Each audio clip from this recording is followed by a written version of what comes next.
Bienvenue dans cette formation SPSS. Alors dans cette vidéo, je vais vous montrer comment analyser et saisir une question grille sur le logiciel SPSS.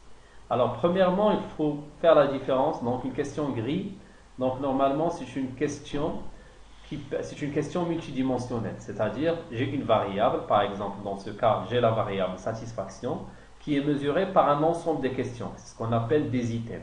Ce sont des items ou bien c'est une échelle de mesure qui permettent de mesurer la satisfaction. Alors chacune de ces items, elle est notée par exemple sur la base d'une échelle de Likert de 1 à 5. Et en fonction de la notation des trois items, je vais avoir une idée sur la satisfaction d'une manière générale. Alors, comment je peux coder cette question sur le logiciel SPSS et par la suite, comment je peux effectuer un tableau d'effectifs pour cette question. Alors, pour cela, donc, le traitement de la question va être assez simple. Donc, c'est à peu près le même principe des questions à champ multiple. Donc, premièrement, c'est que je vais coder chaque question en fonction comme une variable à part et par la suite je vais regrouper cette question de telle façon j'aurai un peu les sorties ou bien le tableau de fréquence qui va être présenté en fonction de l'échelle de Likert. Alors pour cela, la première chose que je vais faire, je vais ouvrir mon logiciel, je vais aller sur l'affichage des variables ou bien la vue des variables. Donc premièrement, je vais coder chaque question à part. Donc la première question, le produit que j'ai acheté est de bonne qualité. Donc premièrement, donc je vais écrire par exemple, donc nous avons c'est la question 6. Donc question 6 petit a point satisfaction. Voilà. Donc le premier c'est le produit que j'ai acheté est de bonne qualité. Donc je peux écrire le produit que j'ai acheté est de bonne qualité. Voilà. Puis, je vais, au niveau des valeurs, je vais coder l'échelle de Likert. Donc, j'ai le code 1 pour pas du tout d'accord. Donc, voilà, pas du tout d'accord. 2 pour pas d'accord. 3. 3, c'est moyennement ou bien plutôt d'accord. Plutôt d'accord. 4, c'est d'accord. 5, c'est tout à fait d'accord. Voilà. Donc, OK. Donc, j'aurai un peu les réponses comme celle-ci. Donc, je vais faire la même chose pour la deuxième question. Question 6, petit a. Donc, toujours au petit b, pardon. Point. Toujours la satisfaction. Donc, il convient de garder le même nom. Comme ça, vous gardez à l'œil comme quoi elle est relative à la même variable. Donc, par la suite, c'est quoi la deuxième question? Le prix du produit est assez abordable. Donc, je vais écrire donc le prix du produit est assez abordable, voilà. Donc je vais garder la même échelle, il suffit de copier-coller. Donc en principe c'est une question échelle ou bien je peux noter soit échelle ou bien ordinal, ça revient à la même chose. Donc voilà, donc ordinal, je vais réduire le décimal. Donc troisième question, donc troisième question c'est voilà, l'emballage du produit est agréable. Voilà, donc toujours la même chose. Question 6 petit c, satisfaction. Voilà, donc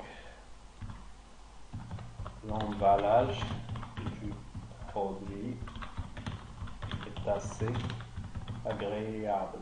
Voilà. C'est ça. Donc je vais refaire la même chose. Coller. Voilà.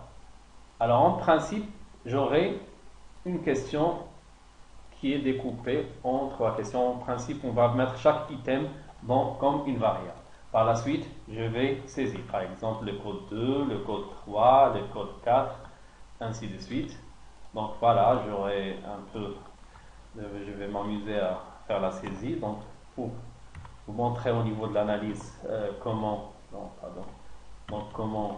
je peux faire. Voilà. Donc je vais dupliquer tout ça, coller. Donc généralement au niveau de la saisie, donc je vais avoir l'ensemble des observations en fonction de la taille de l'échantillon. Par la suite, au niveau de l'analyse, comment je peux analyser cette question? Alors, je vais utiliser un peu la procédure des réponses multiples. Sauf que maintenant, le codage, ce n'est pas en dichotomie, c'est oui, non, mais c'est plus une échelle de Likert à 5 points. C'est-à-dire pas du tout d'accord jusqu'à tout à fait d'accord.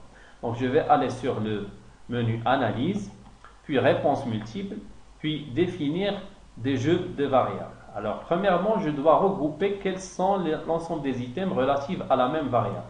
Donc, pour moi, j'ai ces 3 items que je dois regrouper. Donc, je vais les sélectionner, les faire passer dans la zone des variables des jeux. Par la suite, j'ai les variables codées autant que. Donc, dichotomie, c'est dans le cas où j'ai codé par exemple, une échelle binaire. 1, 2, 0, 1, etc. Oui, non, etc.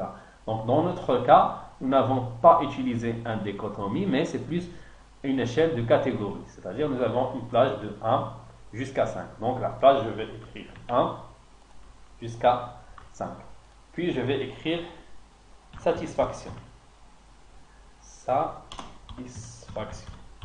Voilà. Donc, même chose pour le libellé. Satisfaction client. Voilà. Puis, ajouter. Donc, vous allez remarquer qu'en quoi j'ai un petit dollar ici. Donc, ça montre qu'en quoi c'est une question regroupée. Puis, je clique sur fermer. Alors, par la suite, je vais cliquer sur analyse. Donc, toujours la même procédure, réponse multiple. Vous allez voir qu'en quoi j'ai la possibilité maintenant de faire un tableau d'effectifs ou bien un tableau croisé si je veux croiser cette variable avec une autre variable. Alors, pour notre cas, on va utiliser juste l'effectif. Voilà, donc je vais sélectionner la satisfaction, puis exclure les observations incomplètes. Alors, je vais cliquer sur OK.